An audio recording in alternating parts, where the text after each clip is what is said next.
کہ جنازے کو دیکھ کر مسکرایا۔ ایک بزرگ بولا، بیٹا جوان جنازے میں مسکرایا نہیں کرتے۔ جوان نے آنکھیں پوچھتے ہوئے کہا، کیا بتاؤں بابا، دل تو خون کے آنسو رو رہا ہے، لیکن دوست سے وعدہ کیا تھا جب دبئی سے آؤں گا تو ہم مسکراتے ہوئے ملیں گے، جب بھی ملیں گے انشاءاللہ مسکراتے ہوئے ملیں گے۔ اس دوست نے بھی مجھے کہا تھا، ٹھیک ہے، جب میں مر جاؤں گا، جب میرے پاس آنا تو مسکراتے ہوئے آنا، مسکراتے ہوئے آنا، روتے ہوئے نہ آنا، کیونکہ اس وقت یار کے آنسو پوچھنے کے لیے میرے ہاتھ نہیں ہوگی۔ اس وقت یار تو مجھے دیکھ سکے گا، میں نہیں دیکھ سکوں۔ زندہ لوگوں کی قدر کریں صاحب، مرنے کے بعد تو دشمن بھی چہرہ دیکھنے آ جاتے ہیں۔ ایک غازی کا کسی مشرک سے مقابلہ ہوا، کافی دیر تک لڑائی میں مصروف رہے، جدال و قتال میں مصروف رہے۔ نماز کا وقت آیا، غازی نے کہا، مشرک مجھے تھوڑی دیر کے لیے مہلت دو، میں اللہ کو سجدہ کر لوں، اللہ کے حضور جھک لوں، میں نماز پڑھ لوں۔ مشرک نے اسے تھوڑی دیر کے لیے مہلت دی۔ مشرک تلوار اٹھا کے ایک سائڈ پہ بیٹھ گیا۔ غازی نماز پڑھنے لگا،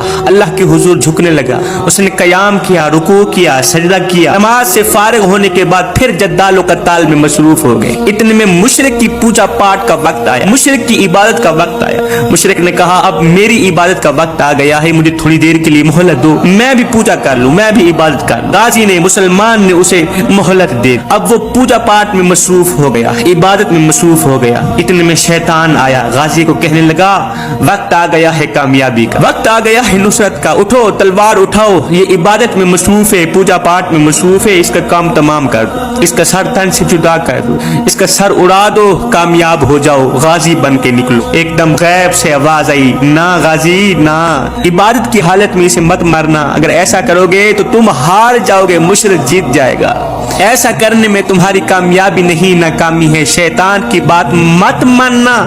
عبادت کے دوران اسے کچھ بھی نہ کہنا، اس لیے کہ نماز کے دوران اس نے بھی تجھے کچھ نہیں کہا۔ غازی نے شیطان کے منہ پر لعنت ماری۔ مشرک جیسے ہی عبادت سے فارغ ہوا، پوجا پاٹ سے فارغ ہوا، پھر جدال و قتال میں مصروف ہو گئے۔ کافی دیر تک لڑائی چلتی رہی۔ اتنے مشرک کو غازی کی تلوار کی چھوٹی سی نوک لگی، اسے چوٹ لگی، زمین پر گرا۔ گرتے ہی اس نے کہا، پانی دو، اس نے کہا، پانی دو۔ مسلمان نے اپنی تلوار پھینک دی، غازی نے اپنی تلوار پھینک دی، دوڑ کر گیا، پانی لے کر آیا، مشرک کو پانی پلانے لگا۔ جب مشرک نے پانی پیا، غازی کو ٹک کر دیکھ کے کہنے لگا، غازی تیرا تو حق تھا، تو مجھے ترسا ترسا کے مارتا، تو مجھے پیاسا مارتا، تو مجھے بھوکا مارتا، مجھے ذلیل و خوار کر کے مارتا، تیرا مقصد ہی مجھے مارنا ہے، اور میرے مارنے میں ہی تیری کامیابی ہے، تو الٹا مجھے پانی پلا رہا ہے، تو الٹا مجھے ٹھنڈا پانی پلا رہا ہے۔ غازی نے آگے جو جواب دیا، مشرک کی زندگی بدل کے رکھ دی۔ غازی نے کہا، میرے نبی نے فرمایا تھا، تجھے مارنے میں مجھے اتنا ثواب نہیں ملے گا جتنا ثواب تجھے پانی دینے میں ملے گا۔ تجھے مارنے میں میری کامیابی نہیں ہے جتنی تجھے پانی دینے میں میری کامیابی، جتنی تیری پیاس بجھانے میں میری کامیابی۔ میرے نبی نے فرمایا تھا، اتنا ثواب تجھے مارنے میں مجھے نہیں ملے گا جتنا ثواب تجھے پانی پلانے میں ملے گا، جتنا ثواب تیری پیاس بجھانے میں ملے گا۔ یہ سنتے ہی مشرک مسلمان غازی کے قدموں پہ گرا، قدم چوم کر کہنے لگا، پھر مجھے بھی کلمہ پڑھا دو، تو بھی سچا ہے، تیرا نبی بھی سچا ہے، تیرے نبی کا دین بھی سچا، تیرے نبی کا بیان بھی سچا، تیرے نبی کا فرمان بھی سچا، مجھے اس نبی کا کلمہ پڑھا دو جو نبی کافروں کا اتنا خیال رکھتا ہے، جو نبی مشرکوں کا اتنا احساس کرتا ہے، وہ نبی اپنوں کا کتنا احساس کرتا ہو، جو دین کافروں کا اتنا احساس کرتا ہے، وہ دین اپنوں کا کتنا احساس کرتا ہو۔ صاحب، دین اتنا تلواروں سے نہیں پھیلا جتنا احساس سے پھیلا ہے۔ ایسے ہی ایک شخص ایک عورت سے نکاح کر کے، شادی کر کے عورت کو گھر لے کے آئے۔ جیسے ہی عورت گھر آئی، عورت نے سارے گھر کو جہنم کے گڑھوں میں سے گڑھا بنا دیا۔ گھر میں رہنے والا ہر ایک انسان پریشان ہی پریشان حال دکھائی دینے لگا۔ رحمت کے فرشتے روٹھ گئے۔ اس بدبخت عورت کے آنے سے رزق دینے والے فرشتے روٹھ گئے۔ اب گھر میں رہنے والا ہر ایک انسان دن بدن زوال کی طرف جاتا گیا۔ جیسے ہی اس عورت نے اس گھر پر قدم رکھا، اللہ اکبر، اس شخص کا جو باپ تھا وہ بیمار ہو گیا۔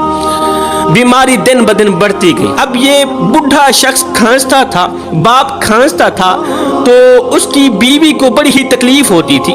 نوجوان کی بیوی نے ایک دن کہا کہ باپ کی چار پئی کو اندر سے اٹھا کر باہر برآمدے میں رکھ دو، یہ بڑھا کھانستا ہے، جراثیم پھیلتا ہے، بڑھا کھانستا ہے، کورونا پھیلتا ہے، میں تو اس کی کھانسی سے بابا تنگ آ گئی ہوں، اس زندہ لاش کو اٹھاؤ باہر برآمدے میں رکھ دو۔ کچھ دن باپ باہر برآمدے میں پڑا رہا۔ اس کے بعد بیوی نے خواہش ظاہر کی کہ اگر مجھے اس گھر میں رکھنا ہے تو اس باپ کو اٹھاؤ، جا کے دریا دریا میں پھینک آؤ، دریا میں پھینک آؤ، ٹھیک ہے، نہیں تو میں تو بابا اس گھر سے جا رہے ہیں۔ اب بیوی کی خواہش پر بیٹے نے کیا کیا، رات کا دوسرا پہر ہے، اس بدبخت اور بدقسمت بیٹے نے باپ کو اٹھایا، کہاں جا رہا ہے؟ دریا میں ڈالنے جا رہا ہے۔ کس کی خواہش پر؟ بیوی کی خواہش پر۔ وہ بیوی جو بد کردار ہے، وہ بیوی جس کا شیطان کے ساتھ گہرا تعلق، وہ بیوی جس نے گلی محلے میں رہنے والی عورتوں کا جینا حرام کر رکھا ہے، جو بدتمیز ہے، جو غیبت کرتی ہے، جو بد اخلاق ہے، بد اخلاق ہے، وہ تو جہنمی ہی جہنمی ہے۔ اب اس جہنمی بیوی کی خواہش پر اس بدبخت اور بدقسمت نوجوان بیٹے نے کیا کیا، رات کے دوسرے پہر باپ کو اپنے کندھے پہ اٹھایا، دریا کی طرف چل دیا۔ دریا کے اندر اس نے قدم رکھا، جیسے ہی پانی اس کے کندھوں تک آیا، بیمار باپ کو دریا کے اندر پھینکنے ہی والا تھا کہ باپ بول ہی پڑا، بیٹے مجھے یہاں مت پھینکو، مجھے یہاں نہ پھینکو، 2 قدم آگے کر کے پھینکو۔ بیٹے نے کہا، بابا 2 قدم آگے کر کے پھینکنے کی وجہ ہی کیا ہے؟ جب آپ کو مارنا ہی ہے، جب آپ کو دریا میں ہی پھینکنا ہے، پھر 2 قدم آگے کیا، 2 قدم پیچھے کیا؟ نہیں بیٹے، اس میں بھی کوئی حکمت ہے۔ بیٹے نے کہا، بابا جی بتائیں کون سی حکمت ہے؟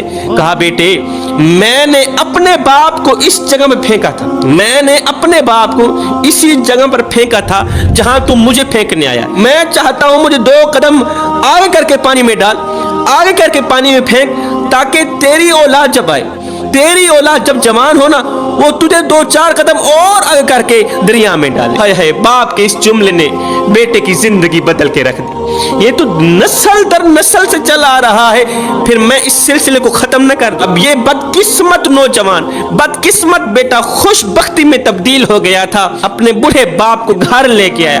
اس نے گھر آ کر کمرے کے اندر بوڑھے بیمار باپ کو سلایا، اب اس کی خدمت کی، اس کی نوکری کی، اللہ رسول کو راضی کیا۔ ایک شخص تھا اپنی بیوی سے بے پناہ محبت کیا کرتا تھا، بدقسمتی سے اس کی بیوی کو جلد کی بیماری لگ، اب دن بدن اس کی خوبصورتی بدصورتی میں ڈھلتی گئی۔ دوسری مصیبت اس پر یہ آن پڑی کہ کسی حادثے پر وہ شخص بینائی سے محروم ہو گئے، نظروں سے محروم ہو گئے۔ اب دونوں میاں بیوی اس حال میں گزر بسر کر رہے تھے۔ بیوی کی یہ جلد کی بیماری دن بدن بڑھتی گئی، وہ اتنی بدصورت ہو بیٹھی کہ کوئی بھی شخص اسے دیکھنا گوارا نہیں کرتا تھا۔ اب سارا جہان اسے دیکھنا گوارا نہیں کرتا تھا، کراہت کرتا تھا۔ اس کا شوہر ہی تھا جو بسم اللہ پڑھ کے لقمے توڑ توڑ کے اس کے منہ میں ڈالتا، اسے کھانا کھلاتا، اسے پانی پلاتا۔ وہ سوچتی اگر یہ میرا شوہر اندھا نہ ہوتا تو یہ میرے ساتھ کبھی بھی نہ رہتا، مجھے چھوڑ دیتا، مجھے طلاق دے دیتا۔ مالک شکر ہے تیرا کہ اس حال سے پہلے تو نے میرے شوہر کو نابینا کر دی۔ میرا شوہر اگر ان آنکھوں سے میری یہ بدصورتی ایک بار بھی دیکھ لیتا، مجھے اپنے ساتھ نہ رکھتا۔ وقت گزرتا گیا، زندگی کا سورج ڈھل گیا، اس شخص کی یہ بیوی فوت ہو گئی، اس کا انتقال ہو گیا۔ اس کی جدائی میں، اس کے صدمے میں شوہر نے اپنا سب کچھ فروخت کر دیا، یہ شہر چھوڑ کر دوسرے شہر جانے کا فیصلہ کیا۔ جب دوسرے شہر جانے لگا تو کسی نے راستے میں آواز لگائی، او اندھے، او نابینے، اب تک تو تمہاری بیوی تمہاری آنکھیں بنی ہوئی تھی، وہی تمہیں پکڑ پکڑ کر چلاتی تھی، کھلاتی تھی، پلاتی تھی، اب کون تیری فکر کرے گا؟ اب اکیلے کیسے رہو گے او اندھے؟ اس شخص نے کہا، او بھائی میں اندھا نہیں ہوں، میں اندھا بنا ہوا تھا، او مجھے اندھا سمجھنے والے، میں نابینا نہیں ہوں، الحمدللہ میری آنکھیں کام کر رہی ہے، دیکھو میں نابینا نہیں ہوں، میں نابینا بنا ہوا تھا۔ کہا وہ کیسے؟ کہا میاں میں نابینا جان بوجھ کر ہی بن گیا تھا، وہ اس لیے کہ یہ احساس میری بیوی کے لیے بہت ہی تکلیف دہ ہوتا، بہت ہی تکلیف دہ ہوتا کہ میں اس کی بدصورتی کو دیکھ رہا ہوں۔ میری بیوی ڈرتی تھی کہ کہیں میرا شوہر میری بدصورتی کو نہ دیکھ، اگر اس نے میری اس بدصورتی کو دیکھ لی ہے تو مجھے طلاق دے دے۔ میاں میں نے تو یہ جان بوجھ کر ڈرامہ رچایا ہوا تھا کہ میں اندھا ہوں، نابینا ہوں، بس یہ احساس میری بیوی کے لیے تکلیف دہ ہوتا کہ میں اس کی اس بدصورتی کو دیکھ رہا ہوں۔ یہ کہتے ہوئے وہ شخص چلا گیا، کچھ دن بعد وہ بھی فوت ہو گیا۔ جب اس کا انتقال ہوا تو خلقت اسے اللہ کا ولی کہہ کر پکار رہی تھی۔ اس کے مرنے کے بعد کسی نے خواب میں اسے دیکھا کہ وہ شخص جنت کی وادیوں میں گھوم پھر رہا ہے، جنت میں ٹہل رہا ہے۔ کسی نے پوچھا، او میاں تو جنت میں کیسے چلا گیا؟ کہا ایک عمل کی بدولت اللہ نے مجھے بخش دیا، میرے تمام گناہوں کو بخش دیا۔ کون سا عمل تھا؟ یہ وہ والا عمل تھا جو میں نے بیوی کا دل نہیں توڑا تھا، بیوی کو وہ تکلیف نہیں دی تھی کہ میں اس کی بدصورتی کو دیکھ رہا ہوں۔ بس یہی عمل میرے اللہ کو اتنا پسند آیا کہ اللہ تعالیٰ نے میرے صغیرہ کبیرہ تمام گناہوں کو بخش۔ ایک غریب شخص نے اپنے گھر کے اندر چھوٹی سی مسجد بنائی، 7 مصلوں والی مسجد بنائی، کیونکہ اس کے 7 بیٹے تھے۔ جب مسجد کی تعمیر کا کام مکمل ہو گیا تو اس نے اپنے 7 بیٹوں کو بلایا، 7 بیٹوں کو اکٹھا کیا، کہا بیٹو میری خواہش ہے، میری تمنا ہے کہ اس مسجد کی جو لپائی ہے نا وہ جنت کی مٹی سے کروں، تم 7 بھائی اپنے گھر سے نکلو، مجھے جنت کی مٹی لا کر دو، میری خواہش ہے، میری یہ خواہش پوری کر دو۔ اب 6 بھائی گھر سے باہر نکلے، کہاں جا رہے ہیں؟ جنت کی مٹی تلاش کرنے جا رہے ہیں۔ کام تو بڑا ہی مشکل تھا، لیکن باپ کا حکم تھا، انکار کی گنجائش بالکل بھی نہیں بنتی تھی۔ اب 6 بھائی گھر سے باہر نکلے، 7واں بھائی گھر میں رہا اس لیے کہ وہ بیمار تھا۔ اب 6 بھائی پورا دن ایسے خاک چھانتے رہے، جنت کی مٹی تلاش کرتے رہے، جنت کی مٹی کہاں سے ملنی تھی؟ شام کو خالی ہاتھ واپس گھر لوٹے، کیا دیکھتے ہیں؟ چھوٹا جو بھائی تھا نا، جو بیمار تھا، وہ بوری میں مٹی بھر کے بیٹھا ہے۔ باپ نے پوچھا، اوے جو تلاش کرنے گئے تھے ان کو نہیں ملی، تو نے جنت کی مٹی گھر بیٹھے بیٹھے کہاں سے حاصل کر لی؟ کہا بابا بوری اٹھا کر اپنی ماں کے پیچھے پیچھے بھاگتا رہا، جہاں جہاں میری ماں چلتی گئی وہاں وہاں کی مٹی اٹھا کر بوری میں ڈالتا گیا۔ بابا یہ وہی جنت کی مٹی ہے جس مٹی کی آپ کو ضرورت ہے۔ باپ نے دوسرے بیٹوں کو کہا، او نادانو تم ایسے ہی پورا دن بھاگتے رہے، جنت کی مٹی تلاش کرتے رہے، اور تمہاری جنت تو تمہارے گھر میں بیٹھی ہے۔ اے جوانو تمہاری جنت بھی تمہارے گھر میں بیٹھی ہے، ماں کے پیروں تلے جنت ہے، ماں کی قدر کیا کرو، بوڑھے باپ کی قدر کیا کرو، اپنے والدین کے آگے اونچی آواز میں بات مت کیا کرو، اونچی آواز میں بات مت کیا کرو، جس دن یہ خاموش ہو گئے اس دن تم ان کی آواز سننے کو ترسو گے۔ ایک شخص کی اکلوتی بیٹی تھی، بیٹی کی شادی کے دن قریب تھے، اس نے جہیز کا سارا سامان مہیا کیا، باپ نے جہیز کا سارا سامان اکٹھا کیا۔ جس دن بیٹی کی شادی تھی، بیٹی کی بارات تھی، این اسی دن موت کے فرشتے نے حملہ کیا، بیٹی کی روح نکال کے چلا گیا۔ ادھر سے باراتی بارات لینے کے لیے گھر سے روانہ ہوئے، این اسی دن بارات کے دن جس دن بیٹی نے رخصت ہونا تھا، موت کے فرشتے نے حملہ کیا۔ اس نے نہ دیکھا یہ خوشیوں سے بھرا گھر ہے، اس نے ایک پل میں خوشیوں کو اجاڑ کے رکھ دیا، موت نے ایک پل میں خوشیوں کو غمگینگیوں میں بدل کے رکھ دیا، نہ رحم کیا۔ دور سے آنے والی بارات کو کسی نے کہا تمہاری شادی بربادی میں بدل گئی، اب وہ تمہارے لیے دلہن نہیں رہی، گھر میں لاش پڑی، گھر میں میت پڑی۔ مبارکباد دینے کے لیے جو آئے تھے وہ فاتحہ پڑھ کے جانے لگے، جنازہ پڑھ کے جانے لگے، روتے ہوئے باپ کی اچانک نظر جب مری ہوئی بیٹی کے جہیز پر گئی نا تو اس نے ایک چیز کی کمی محسوس کی، تو روتے ہوئے باپ نے دکھ بھرے انداز میں 2 لفظ کہے، 2 جملے کہے جسے سننے کے بعد کلیجہ پھٹنے کو آ جاتا ہے۔ روتے ہوئے باپ نے کہا، نہ آیا یاد اے آرام اس نامرادی میں، کفن دینا تم ہی بھولے تھے ہم سامان شادی میں، ہم نے سب کچھ تو خرید لیا تھا، ہم نے سب کچھ جہیز کے لیے لے لیا تھا، لیکن بیٹی کے لیے کفن نہیں لیا۔ ایک عالم دین سے پوچھا گیا، آپ نے کبھی اللہ کے ولی کی زیارت کی ہے؟ کہا لو جی، میں تو ابھی تھوڑی دیر پہلے اللہ کی ولی کی زیارت کر کے آیا ہوں۔ کہا وہ کیسے؟ کہا میں کہیں گیا ہوا تھا سفر، ٹرین اسٹیشن پہ جب میں نے سامان اتارا، سامان اتارنے کے لیے مجھے ایک مزدور کی ضرورت پڑی، سارے مزدور دوڑ کر آ گئے، میں نے دیکھا ایک مزدور تھا وہ مصلی پہ کھڑا ہو کے نماز میں مشغول ہے، وہ نماز میں مشغول ہے۔ میں نے کہا نہیں، میں نے کام اسی سے کروانا ہے، میں نے کام اسی مزدور سے کروانا ہے جو نماز میں مشغول ہے۔ نماز سے فارغ ہونے کے بعد میں نے کہا، او بھائی تجھے پتہ بھی ہے ٹرین کی آمد کا وقت ہے، تجھے مزدوری ملنے والی، تجھے پتہ بھی ہے، اس کے باوجود بھی تو نماز میں مشغول ہو گیا ہے۔ اس نے کہا جو میرے حصے کا رزق ہے میرا مالک مجھ تک ضرور پہنچائے گا اور ہر حال میں پہنچائے گا۔ اس نمازی مزدور نے کہا، بھائی جس رازق نے آپ کو میرے لیے انتظار میں رکھا، جس رازق نے آپ کو میرے لیے روکے رکھا کہ تو نے صرف اسی سے مزدوری کرانی ہے، تو نے صرف اسی کو پیسے دینے ہیں، بھائی اس مالک کو سجدہ نہ کرتے ہوئے مجھے شرم آتی ہے۔ کیا مجھے جچتا ہے کہ اتنے پیار کرنے والے، میری اتنی دیکھ بھال کرنے والے رب کو سجدہ کرنے میں دیر کروں؟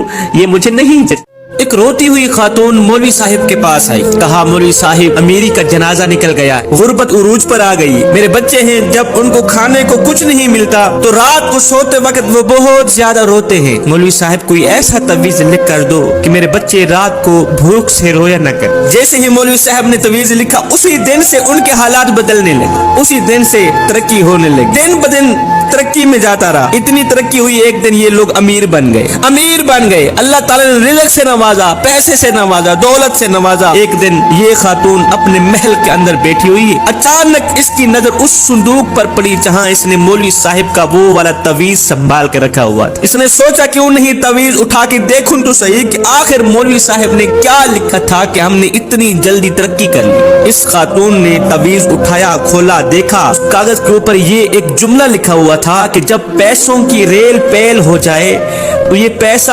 تجوری میں چھپانے کے بجائے ایسے گھر میں دے دینا جہاں رات کو بھوک کی وجہ سے بچوں کے رونے کی آواز آتی. خوبصورت عورت تھی, اللہ نے بڑے ہی حسن سے نواز رکھا تھا, بڑی ہی حسین و جمیل حسن کی ملکہ شہزادی.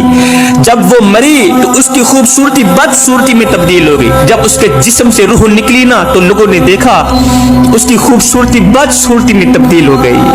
دیگر عورتوں نے دیکھا, کہا یہ تو نمازیہ عورت تھی, نمازیں پڑھا کرتی تھی, قرآن پڑھا کرتی تھی, تہجد گزار عورت تھی, اس کی خوبصورت شکل کو کیا ہو گیا ہے؟ یہ تو وقت تھا, اس کی پیشانی سے اس کے چہرے سے نور چمکتا, اس کے چہرے کو کیا ہو گیا ہے؟ اس کا خوبصورت چہرہ بدصورتی میں تبدیل کیوں ہو گیا؟ خیر, اس کو غسل دیا گیا, کفن دیا گیا, جنازہ پڑھایا گیا. تدفین کے بعد کافی عرصہ بعد کسی خاتون نے اسے خواب میں دیکھا کہ وہ قبر میں چیخو پکار کر رہی, رو رہی ہے, تڑپ رہی ہے, چیخ رہی ہے, کہتی ہے مجھے بچاؤ, مجھے بچاؤ, مجھے بچاؤ.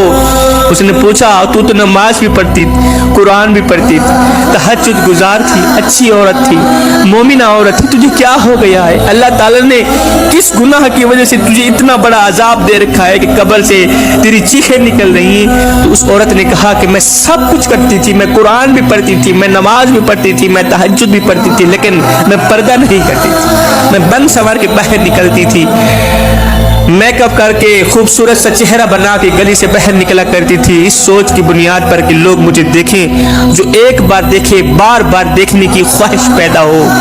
بس اس سوچ کی بنیاد پر میں گھر سے باہر نکلتی.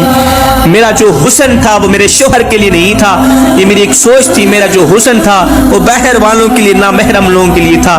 میں نماز پڑھتی تھی, نماز میرے منہ پہ ماری گئی, میں قرآن پڑھتی تھی, میرے منہ پہ مارا گیا. اللہ تعالیٰ نے ایک سانپ کی ڈیوٹی لگا دی ہے, وہ سانپ روزانہ آ کے کبھی میرے گالوں پہ ڈنگ مارتا ہے, کبھی میری پیشانی پہ ڈنگ مارتا ہے, کبھی میرے ہونٹوں پہ ڈنگ مارتا ہے. وہ نشیلی آنکھیں جس پہ میں بار بار اتراتی تھی, وہ خوبصورت چہرہ جس میں بار بار اتراتی تھی کہ میرا چہرہ کتنا خوبصورت ہے, کتنا حسین و جمیل ہے, اس چہرے کو سانپ ڈس رہا ہے. جو ایک پر ڈستا ہے میں 70 گز اور زمین کے اندر دھنس جاتی ہوں. میرے لیے یہی عذاب ہی کافی. ایک نوجوان تھا, وہ عورتوں کی صحبت میں زیادہ دیر تک بیٹھا کرتا تھا اور بیٹھنے کا شوق رکھتا تھا, عادی بن گیا تھا. وہ نوجوان نمازی بھی تھا, قرآن بھی پڑھتا تھا, اللہ اللہ بھی کرتا تھا, تہجد گزار نوجوان تھا. ایک دن اس کے باپ نے کہا, بیٹے عورتوں کی صحبت میں نہ بیٹھا کر, درمیان میں شیطان بیٹھا ہوتا ہے, وہ دونوں کو ورغلاتا ہے. دونوں کو ورغلاتے ایک دن گناہ کرنے پہ آمادہ کر ہی دیتا ہے, کیونکہ شیطان انسان کا کھلا دشمن. عورتوں کی صحبت میں بیٹھنے کی عادت ٹھیک نہیں, یہ تجھے دنیا و آخرت میں تباہ و برباد کر دے گا. اس نے کہا, نہیں بابا, میرا دماغ الحمدللہ پاک و صاف, میرا ذہن پاک و صاف ہے, میرا دل پاک ہے, میں پاکیزہ ہوں, نمازی ہوں, پرہیزگار ہوں, تہجد گزار ہوں. عورت کی صحبت میرا کچھ نہیں بگاڑتی. اب باپ نے اسے پریکٹیکل طور پہ سمجھانا چاہا. باپ نے کہا, بیٹے جاؤ بازار سے 2 کلو صاف ستھرے سیب لے کے آؤ. نوجوان بیٹا گیا بازار میں, 2 کلو صاف اور ستھرے سیب لے کے آیا. باپ نے کہا, اب جاؤ 1 کلو گندے گلے سڑے سیب لے کے آؤ. باپ کے حکم کو سر آنکھوں پہ رکھتے ہوئے دوسری بار بازار میں گیا, 1 کلو گندے گلے سڑے سیب لے کے آ گئے. اب باپ نے کیا کیا, اسی کے سامنے اسے سمجھانے کے لیے کہا, بیٹا ٹوکری لے کے آؤ. ٹوکری لے کے آ گیا, 2 کلو صاف ستھرے سیب ٹوکری میں ڈال دیے, 1 کلو گندے گلے سڑے سیب ٹوکری میں ڈال دیے. کہا, ایک سائڈ پہ رکھ دو. صبح اٹھ کے میں آپ کو یہ دکھا کے کچھ سمجھاؤں گا، اس سے سبق حاصل کر۔ اب نوجوان نے صبح ہونے کا انتظار کیا، صبح کا جیسے ہی سورج چمکا نوجوان نے کہا بابا ٹوکری لے کے آؤں، کہا لے۔ جب ٹوکری لے کے آیا، ٹوکری کھولی، باپ نے بیٹے کو دکھایا کہ وہ جو گلے سڑے کلو سیب تھے نا، گلے سڑے سیب تھے نا، انہوں نے 2 کلو صاف ستھرے سیبوں کا بھی بیڑا غرق کر رکھا تھا۔ وہ جو گلے سڑے 1 کلو سیب تھے، انہوں نے صاف ستھرے سیبوں کو بھی خراب کر رکھا تھا۔ یہ دکھاتے ہوئے فرمایا بیٹے تو کتنا بھی نمازی کیوں نہ بن جائے، تو جتنا بھی پرہیزگار کیوں نہ بن جائے، تو جتنا بھی تہجد گزار کیوں نہ بن جائے، ایک دن آئے گا عورت کی صحبت تجھے تباہ و برباد کر دے گی۔ عورت کی صحبت جیت جائے گی تو ہار جائے گا، شیطان جیت جائے گا، تیری پرہیزگاری ہار جائے گی، لہٰذا عورتوں کی صحبت میں نہ